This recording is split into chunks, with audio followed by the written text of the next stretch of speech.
Stop. Thank Yeah, you very much. thank you. And now our last guest is Kevin Brown, PhD, and he's also the another guest was in Tanzania last year. Kevin, are you here? Can we begin? I had to unmute. Yes, I am here. Okay, thank you very much. So we are ready to listen you. Thank you. Wonderful. Well, I'm just going to set up a share screen. Yes, Let please. me know if you're able to see it okay. Thank you. Can you see it? Yeah, we can see it. Thank you. Wonderful. Okay, well, listen, first of all, thank you for those. Wonderful. Thank you very much for introducing me. It's great to see you again. I'd like to thank AAMA and BIMS for inviting me here today. It's indeed, I'm definitely humbled and honored to be here, to be joining you today. I've been asked to share my experiences as an ombudsman with the United Nations. I myself have been a mediator, ombudsman for, well, I've been a mediator for 25 years and an ombudsman for about 10. And these past few years, I've been working as an ombudsman with the United Nations, dealing with UNICEF, UNDP, UNOPS, UN Women, and UNFPA. So my plan today is, I don't have a lot of time. We're very limited. No, you have extra 4 minutes, 5 minutes, I mentioned last night. Okay, wonderful. Yes, please. Please, yeah. I personally have been involved in mediating and ombuds work in so many different countries. I do my work internationally, so I've worked in Afghanistan, Thailand, Rwanda, Georgia, Germany, Belgium, Romania, Ukraine, Canada, where I'm from, USA, Bangladesh, with UNICEF in Bangladesh, Kazakhstan, Tajikistan, Jordan, Cairo, and of course here in Spain, where I'm now living. And it's my belief that the field of mediation is rapidly evolving. I agree with Judge Owich completely. And we're evolving in many different directions, and we are indeed moving towards the future. And I just love the theme of this year's conference. In corporate, civil, commercial, medical, education, often and very frequently, these organizations are looking for and utilizing ombudsmen in the positions. And an ombudsman is a little bit different from a mediator, but we all pretty much start out as mediators. I've been an ombuds with the UN, as I mentioned, and most of my work is international, focusing on workplace disputes. Now, the question I'm asked the most is, what kind of cases do you deal with, Kevin? My answer is basically anything that can cause a conflict in the workplace is something that can be brought to the office of the ombudsman. Now, in the UN, if you're unable to fix a conflict yourself, there's really two roads that you can take. There's the formal route or there's the informal route. I don't normally get involved in the formal processes. I deal with informal processes and helping my visitors or my clients to resolve their conflicts. Now, my primary role as an ombudsman, let me just clarify the difference between formal and informal. Formal processes are those processes that involve investigations, ethics, audit, management evaluations, and lawyers, and the tribunal if necessary or as necessary. I don't generally deal with any of those areas. I work on an informal basis, and I'll explain some of the duties that I do in a few moments. My primary role is intervening in cases with conflicts concerning disputes at work. Pretty simple, straightforward. The ombuds, is the voice of fairness and due process. not only does he intervene when disputes have arisen, we also are involved in the prevention of workplace conflicts. If there's a dispute between two colleagues and the ombudsman can help resolve it, we do. If there's a dispute between a staff member and an outside agency or a supervisor and supervisee, we can become involved. The supervisor and supervisee are usually performance evaluation issues, but there's others as well. I've always said that, we generally, most people choose the person that they marry and that they spend a lot of their life and time with. We generally don't choose the people that we work with. And so conflicts are bound to happen. It's just a natural process. Second role of the ombudsman is to work on identifying and reporting systemic issues. Now, oftentimes there are policies in place that affect one person in the United Nations, but it could also affect other people. A prime example is COVID. COVID has created quite a few issues, working at home, personal computers, setting up time schedules, people that are real go-getters. Now they're at home teaching their children, doing the groceries, doing the cooking, and oftentimes the amount of work being done is less than it would have been when you're fully focused at work. Also, we had some problems. One, for example, people's contracts, they were on term contracts. The contracts were ending and they couldn't leave the country. So example, let's say you're from Malaysia and you're working with UNICEF in Dhaka. Your contract comes to an end at the end of this month, but the airports are closed. You can't get out, you can't get home. So what we did was we intervened in this, and the agencies have temporarily changed their policies, and they're extending, in most cases, contracts for a short period of time, and they're doing this on humanitarian grounds. So basically our role is to be a watchdog and an advocate for the change in policy or rule if we see a trend happening. Third role is trying to prevent the conflict from happening. What we do in those cases is trainings, town halls, presentations. We do courses on negotiation and communication. And as I mentioned, conflicts are inevitable, so whatever people can do to prevent these conflicts from occurring, the better it is. And I apologize, I forgot to change my PowerPoint. These are the types of cases that we do. And as you see, it covers a wide range of areas. Now, the Ombudsman has 4 principles that we work with. Independence. We are independent of any other agency within the organization, so that allows us to do our work without being pressured by anyone else or having to report to anyone outside of our office. We're neutral and impartial. We don't take a personal interest or stake in the details. We don't advocate for one person. We are there to support the parties to help them resolve the conflict. Confidentiality, extremely important. People will not talk to us if they don't feel that they're going to be confidential. They come to us because they want to ask questions and find out about their conflict and how they can resolve it, not without necessarily letting anybody else in the organization become aware of it.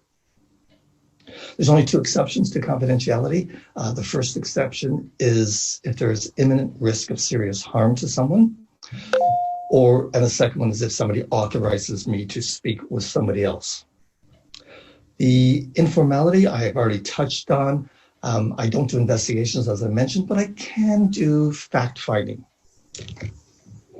And that allows us to find out details and facts regarding the different cases that have come up or that are in process. Now, what does an ombudsman do? Joyce, you mentioned this a moment ago. We listen, active listening. Hugely important to what we do, hugely important to be able to hear what our visitors are telling us. hugely important so that we get a real understanding of what's going on in the conflict. We identify and evaluate options. Somebody will come to me and saying, here's the situation, what can I do? Well, an ombudsman isn't everything to everyone. I'm not a lawyer. I'm not an HR person. I'm not the ethics area. I'm not a counselor or a psychologist, but we're able to refer people to the different areas when or as necessary. So identify options to resolve the issues. Coaching, huge part of my work. I do a lot of conflict coaching to enable visitors to better handle the conflicts that come up or the conflicts that they have already occurred. Subtle diplomacy is also something else that we do. When people don't want to be in the same room as the other individual, a lot of shuttle diplomacy will happen, which basically means I will go to one party, talk to them, and then I'll go to the other party, talk to them, trying to help them resolve their issues. We also conduct mediations. That's a huge part. Most of my work, as it has been ever since I joined the United Nations, has been on Zoom or Skype or the telephone. So, being quarantined really hasn't affected my daily work simply because, I'm still able to do it virtually. Now, I have to admit, doing a mediation online virtually is not quite the same as doing it face to face. You don't see the body language necessarily. You don't see the person, breaking their pencil because they're getting angry. And you don't really know if they're watching the football game during the mediation or how much attention they're actually paying. You try to do as best you can to make sure that people are attentive and are there with us.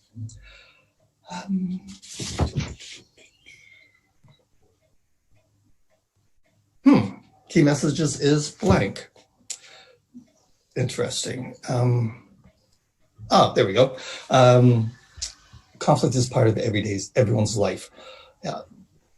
Anybody that says they've never been in conflict either don't understand the term conflict or they just, they're hiding from it. A married couple has conflicts and they resolve them. It's how you resolve your conflicts that makes the difference. It's unavoidable. It's there. It happens every day to everyone. And again, how you deal with your conflict is what makes all the difference on how it's going to be resolved. Conflict management is everyone's responsibility, especially in the workplace. If there are conflicts going on and the manager, between two employees, say, and the manager doesn't deal with it, well, then they're culpable as well. They've involved themselves by not being involved. Their job is to have a workplace that is safe for everyone. People like to come to work. People enjoy coming to work, and they're not stressed by other individuals at work. Very importantly, conflict needs to be addressed early. Unfortunately, that doesn't happen a lot. Conflict that tends to linger for months, sometimes years, sometimes, and it just builds and builds and builds. And by the time the client has contacted me, they're in such it's so entrenched in them that it's taken over their entire life. I've spoken with people that literally have a book that talks about all the details of their conflict. It's a journal that they've kept, and this is just almost every waking moment that they're thinking about the conflict. It interrupts their family life, it interrupts their work life, it interrupts their sleep life. So if they're able to get it dealt with quickly at the beginning, and that's the message I try to share, they have a much better chance of resolving it. Interpersonal conflicts are generally caused by poor communication skills. People say the wrong thing, they say it the wrong way. They point their finger at you and they say, you did this, you did that, as opposed to saying, I was impacted by, this has impacted me, how? So they're talking about the other person, and that gets the other person defensive so often. Ferda, how much time do I have? I think approximately we have 7 more minutes, I guess. 7? Let's check. Yes. Okay. Because know what? Mr. Makaramba could not join today. You were not here. So yes, we can I've sent you an email, but probably you get it lately. No worries. No worries. Sorry. I'll talk a little bit about conflict coaching, and then I'll leave some Yes, time if at you the want end. to finish, yes, you can use it. Otherwise, however Okay. you wish. Yes. Thank you. And then I guess we can leave time for questions to anybody on the panel. Conflict coaching. This is something that I spend a great deal of time on. My own personal preference is to have people deal with their conflicts at the lowest level. I did this as a mediator, and I do this as an ombuds, helping them to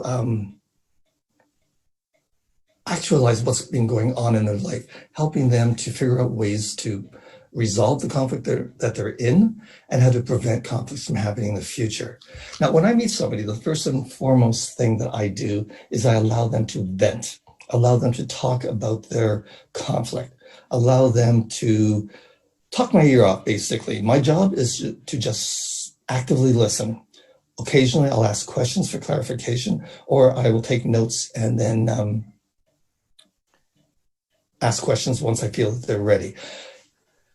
I have found in my experience that when people vent for a very long period of time, it's really because, and completely, and keep repeating themselves, it's usually because they don't feel that they've been heard. We all know people that are in conflict and they tell you the same story every day, every time they see you. That's because they don't feel that they've been heard and they need to be reassured. And that's where active listening comes in. I also show them, or try to teach them, coach them on how to raise the issue with the other person. And there are some really great ways of doing this, and there's some ways that will just get the person defensive. As I mentioned earlier, pointing your finger. Let me give you an example. Going up to a coworker and saying, "You made me really angry yesterday. You were banging your fist on the table. I don't like that. Stop it now," and storming out of the room. Well, you're not going to get a really good response from the person you're speaking to. You could change the way you're saying it. You can say the same thing just by changing the wording. Yesterday, during the meeting, I noticed that you were banging on the table. I feel a little intimidated when that happens, and I'm not comfortable. Can we sit down and talk about how we can have meetings that work for both of us? You're saying the same thing, exactly the same thing, without all of the emotion. So showing people different ways to raise the issue. Communication skills, that's a huge one for a lot of people. We all learned how to communicate. We all learned what are good things to say and what are bad things to say. And I like to equate it with having a toolbox. When you open your toolbox, you generally will use the tools on the top to fix whatever you're trying to fix. And when you don't use something for a while, it falls to the bottom of the toolbox and you forget about it. So teaching people or showing people how to use some of the communication skills that they've forgotten about, moving them to the top of the toolbox helps. And we do a lot of that in our trainings. Defining the issues, making sure that people actually say what it is that has bothered them, what their needs and interests, getting them away from their positions and helping them to find a way to see what they really, really want out of this and working there instead of the positions. I had one very recently where he said he was being put on an improvement plan at work, which are great to help people that are low performers improve their work. Unfortunately, though, at times when they don't improve, then they're terminated from their position because they're not doing the job that they want to do. All he wanted was the facts. I want to know what happened here. I want to know the person who complained. I want to know what it was I said. Focus on the facts. Talking to him, and it took a while to get him to say, okay, what is it that you really want out of this? And his answer, eventually was quite simple. I want to keep my job. I want a more harmonious workplace. I want to get along with everyone. So let's deal with those things instead of dealing with the facts. And that's what establishing the goal as well, helping people to prepare. I always have people give an opening statement before a mediation, and I help them with that because I don't want them coming into a mediation saying, I'm here because I want you fired. That's not really going to go very far, or it's going to be a really bad way to start off a mediation. I just generally ask them to say, what it is that got you here today and what it is you would like to achieve in the mediation with the other person. I'll also do some follow-up as well. What I want to say, at least in this time frame, I had originally missed people that were for the session would all be doing an hour's worth of speaking. So I had a huge presentation done. I just tried to Summarize really it. short. So I hope I was able to get the message across. And I'd love to answer if you have any questions, if there's time. You know what? I'm also the member of a global mediation panel from Turkey for Ombudsman of UN for funds and projects. And so as far as I've seen, and you also mentioned a little bit that the mediation will be also much more active in the workplace disputes in UN and the other organizations. So can we say that maybe most of the conflict resolutions will be solved in mediation in future years with online dispute resolution methods or some other physical methods? What do you believe? That's a great question. Thank you, Ferda. My work, as I think I mentioned, is mostly online. I do virtual work all the time now, and I always have because I live in Spain, and I told you the different countries I work in, and the costs are tremendous to send me to all the different places to mediate. I do, or in the past, not since March 11th, I did do some traveling around and doing town halls, presentations, training, and meeting with people and doing mediations as as necessary.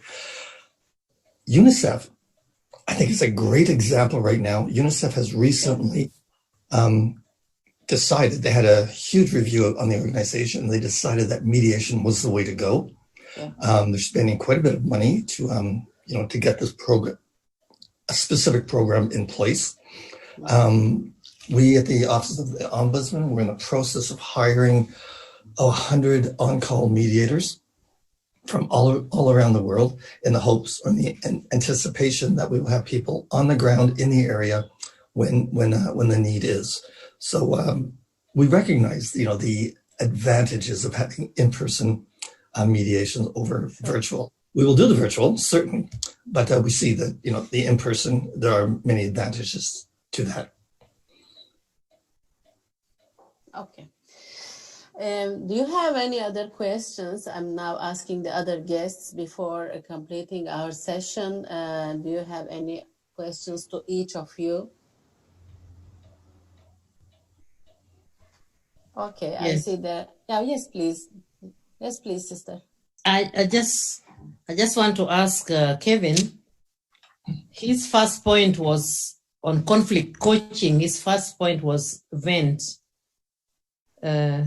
Allow the parties to talk about the event, and then what follows after they've talked about it, maybe cried over it or something. Then how do you take them from there to the next stage? Step.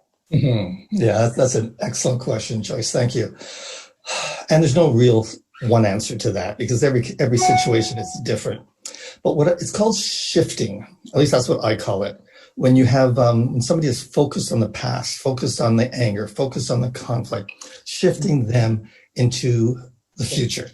So I'll give you a prime example. I remember having somebody saying, I've been working there for 6 years, and the last year has been the worst year of my life. So that's a flag for me. So I asked them, so tell me about what it was like a year and a day ago before the conflict happened. And because they've been focused on the year that they've been in conflict, they said, well, it's much better. We worked better together. We got along. We had coffee together, et cetera, et cetera, et cetera. And so my next question then would normally be, so how can you get back to that? And it's giving it to them. I don't come up with their answers for them. I want them, because we're all brilliant individuals that can figure out our own lives and what we need to do. And if somebody else tells them what to do, in my opinion, that doesn't really work all that well. I don't do the directive mediation. I do the transformative type of mediation or facilitated. So I get them to decide how they want to move forward. Good. Thank you. Okay. Thank you very much for all of my honorable guests for this concurrent session. And now I want to leave the stage to Priyanka for the other session. Thanks. Thank you. Priyanka. Thank you.